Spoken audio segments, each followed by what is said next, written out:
Hai, aku Bilqis Arunia Farhati dengan NIM 253111031.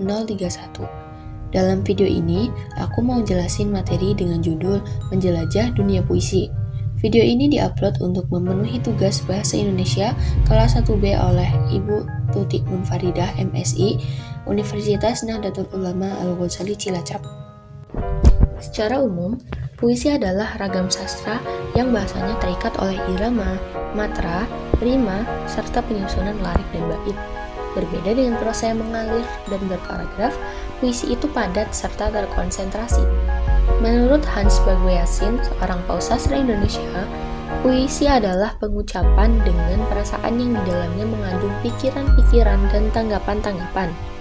Menurut Samuel Taylor Coleridge, puisi adalah kata-kata terbaik dalam susunan terbaik, atau best words in their best order. 3 kunci utama dalam puisi. Yang pertama ada kondensasi atau pemadatan makna, yang berarti menggunakan kata yang sedikit namun memiliki arti yang banyak. Yang kedua estetika atau keindahan bunyi dan bentuk. Dan yang ketiga adalah imajinasi, yakni kekuatan untuk membangkitkan bayangan dalam pikiran. Sama seperti manusia yang memiliki raga dan jiwa, maka puisi dibangun oleh 2 struktur yang tak terpisahkan. Yang pertama, unsur fisik atau metode puisi, dan yang kedua, unsur batin atau hakikat dari puisi. Unsur fisik untuk membangun sebuah bentuk puisi. Unsur fisik pada puisi yang pertama adalah diksi atau pemilihan kata. Penyair cenderung memilih kata konotatif atau kata yang bermakna ganda dan memiliki kiasan. Yang kedua ada imaji atau citraan. Adalah kata yang merangsang panca indera pembaca seolah-olah mengalaminya sendiri.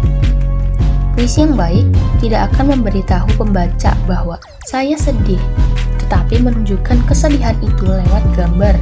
Misalnya, langit kelabu dan hujan yang tak henti. Yang ketiga ada kata konkret, yakni mengubah hal abstrak menjadi nyata agar bisa dibayangkan. Penyair akan berusaha membedakan hal-hal yang gaib atau abstrak seperti kata rindu, cinta, atau Tuhan. Melalui kata konkret, hal-hal itu jadi bisa seakan disentuh oleh indera kita. Selanjutnya ada majas atau gaya bahasa, dan yang nomor 5 adalah rima dan iritama atau musikalitas untuk menciptakan efek magis dan kemerduan. Dan unsur yang keenam yakni tipografi atau perwajahan, yakni sebuah tata letak visual di mana puisi tidak harus arah kiri, bisa zigzag, menjorok ke dalam atau membentuk gambar puisi konkret untuk menekankan makna. Tipografi juga penting. Spasi yang kosong dalam puisi itu juga adalah bagian dari makna, yakni semacam jeda untuk bernafas. Unsur batin untuk menemukan apa yang ingin disampaikan oleh penyair.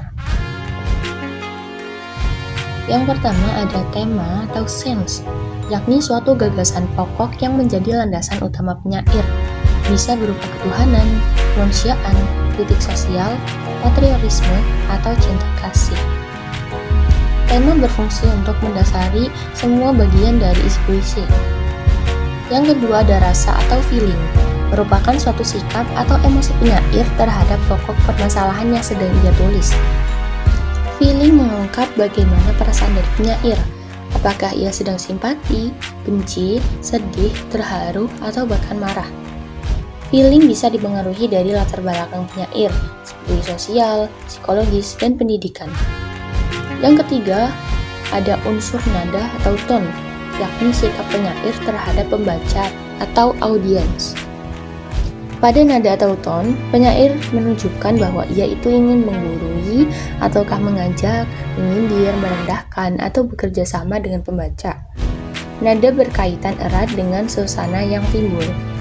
Dan unsur yang terakhir yakni amanat atau intention, merupakan sebuah pesan moral atau nilai yang ingin ditanamkan kepada pembaca oleh seorang penyair. Amanat bisa berupa tersurat atau jelas, atau bahkan tersirat, yakni tersembunyi di balik suatu simbol. teknik deklamasi dan musikalisasi untuk mengubah suatu teks bisu menjadi pertunjukan hidup. Yang pertama ada interpretasi atau bedah naskah. Sebelum membaca, seorang deklamator harus memahami dulu isi dari makna tersebut untuk menentukan di mana ia harus sedih ataupun harus berteriak. Yang kedua ada teknik olah vokal dan artikulasi. Artikulasi sendiri berarti kejelasan huruf vokal dan konsonan. Seorang deklamator harus membacakan puisi dengan jelas tanpa bergumam. Yang kedua ada volume atau keras lembutnya suara yang disesuaikan dengan isi dari puisi. Dan yang ketiga timbre atau warna suara, seperti serak, berat, atau cepreng. Timbre bisa dimainkan untuk karakterisasi. Yang ketiga teknik intonasi dan jeda, yakni memainkan tempo dan memberi jeda atau berhenti sejenak untuk memberi efek dramatis dan membiarkan penonton mencerna dari makna puisi.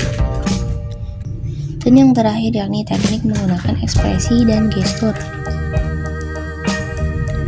Membaca puisi itu bukanlah sekedar melafalkan tulisan, itu namanya membaca berita. Membaca puisi atau deklamasi adalah mentransfer rasa dari kertas ke hati pendengar. Kuncinya satu, interpretasi. Kita tidak akan bisa menyuarakan kemarahan jika kita tidak paham kenapa penyair marah. Setelah paham, barulah teknik vokal dan gerak tubuh masuk untuk mendukung. Gerakan tubuh yang terbaik adalah yang keluar secara alami dari dorongan emosi, bukan yang telah dihafalkan. Sejatinya, puisi adalah dokumentasi dari batin manusia yang merekam apa yang jarang lupakan, yakni perasaan manusia.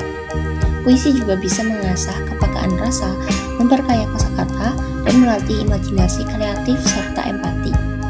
Bacalah puisi untuk menenangkan jiwa. Tulislah puisi untuk melepaskan beban rasa. Dunia itu sunyi tanpa kata-kata, puisilah yang memberinya suara. Setelah penutup, yuk kita sama-sama lihat bagaimana Ibu Gen Zuraida membacakan puisi dengan judul Kepada Cinta, karya Teguh Eza. Mungkin hanya ini yang bisa aku jelaskan dalam video ini. Terima kasih sudah menonton.